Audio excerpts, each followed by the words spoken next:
আজ পর্যন্ত কোনোদিন মুসলমানদের উৎসব শবে বরাত একটা হিন্দু মসজিদে দেখার জন্য আসলো না, মুসলমানদের উৎসব শবে কদর একটা হিন্দু কোনোদিন চাওয়ার জন্য আসলো না, মুসলমানদের উৎসব রমজান মাসের রোজা একটা হিন্দু কোনোদিন তোমার সাথে সমাজ করার জন্য রাখলো না, একটা হিন্দু কোনোদিন তোমার ঈদের নামাজে আসলো না, একটা হিন্দু কোনোদিন তোমার সাথে জুমার নামাজে অংশগ্রহণ করলো না, তোমাকে দেখার জন্য পর্যন্ত আসলো না।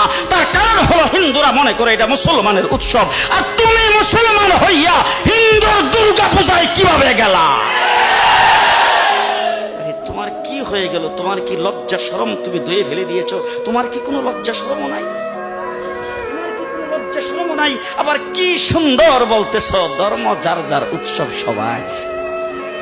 হাই হাই হাই, ও মুসলমান যুবকেরা ভালো করে শোনো, ধর্ম যার যার উৎসব সবার, তাইলে বিয়া যার যার বউ তো সবার। জি, বিয়ে যার যার বউ সবার, পুষ্কুনি যার যার মাস সবার, গাছ যার যার ফল সবার, ক্ষেত যার যার ফসল সবার, দোকান যার যার মাল সবার। এখন ঘুমাইছে কি কথা বলেন না কেন?